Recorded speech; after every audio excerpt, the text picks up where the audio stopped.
भगवान की भक्ति है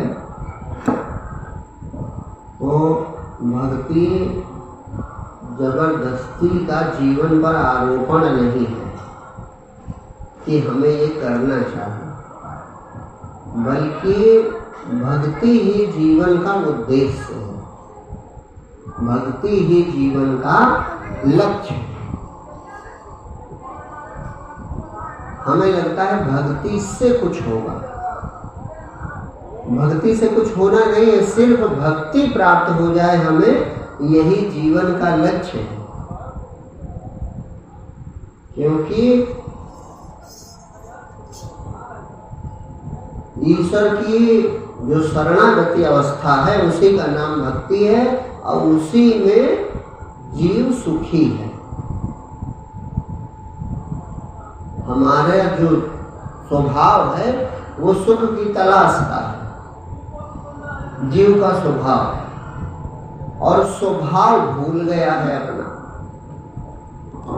स्वभाव। भाव माने होना, जैसे अभाव माने न होना, इसी तरह भाव माने होना।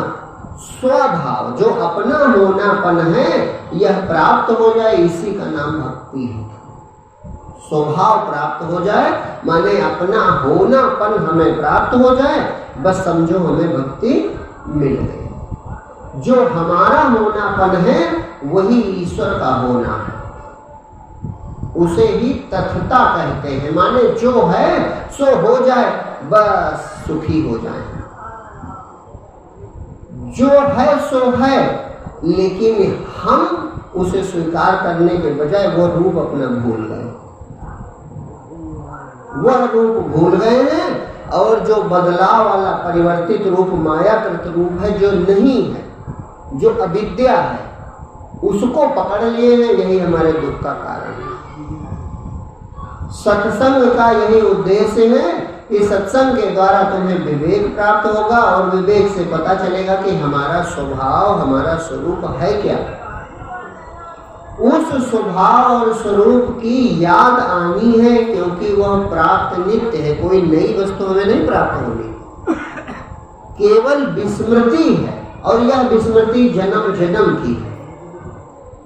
कई जन्म बीत गए, कई युग बीत गए, स्मृति नहीं आई।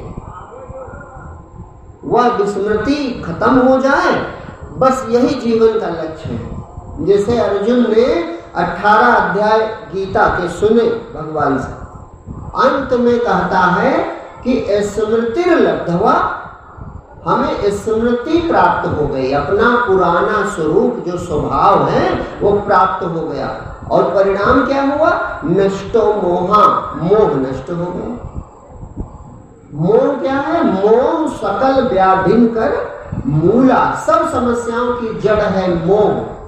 मोह निशा सब सोवन हारा, देखें सपन अनेक प्रकार। ये जो मोह है, मैं मेरा का स्वभाव, ये स्वप्न है। और स्वरूप की याद आ जाए, बस हमें परमात्मा की प्राप्ति हो जाए। तो भक्ति क्या है? लक्ष्य है, भक्ति उद्देश्य है, स्वरूप की प्राप्ति, स्वभाव की प्राप्ति, यही तो भक्ति है। तो यही जीवन का उद्देश्य है। इसमें छुपी जो बहुत सी बातें हैं,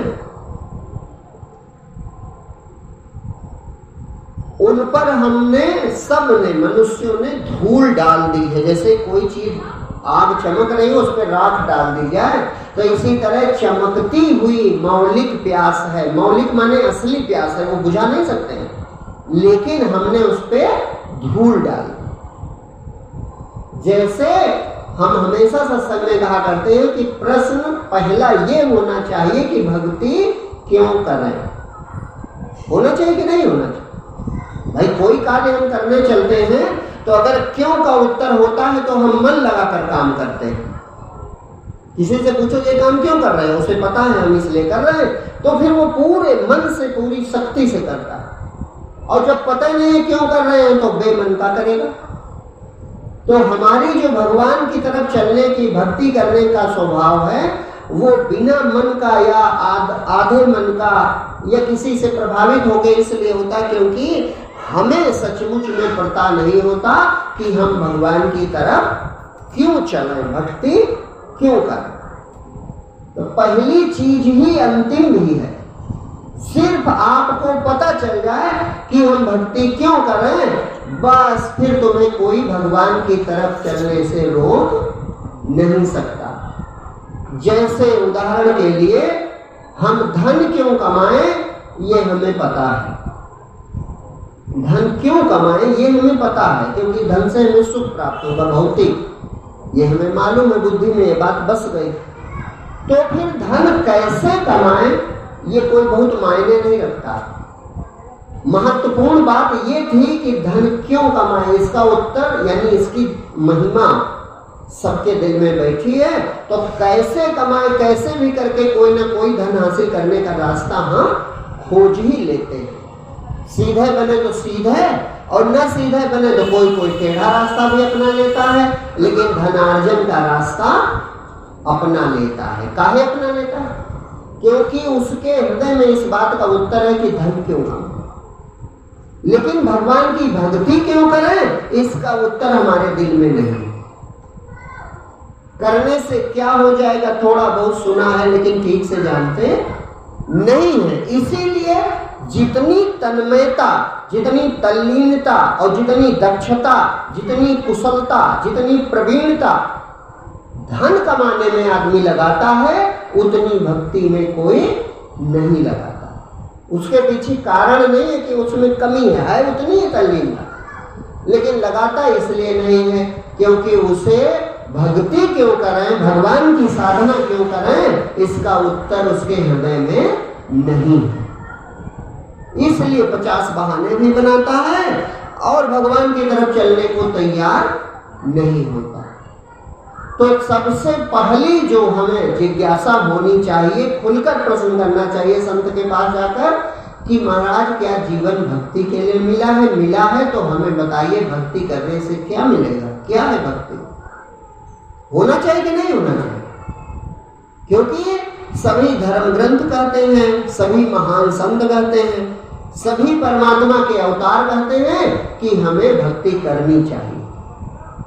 तो इसका उत्तर संतों से पूछना चाहिए। मैं कह रहा था कि कुछ मौलिक प्रश्न, मौलिक प्यासें हैं हमारे हृदय में जिनको हमने धूल डाल दी है।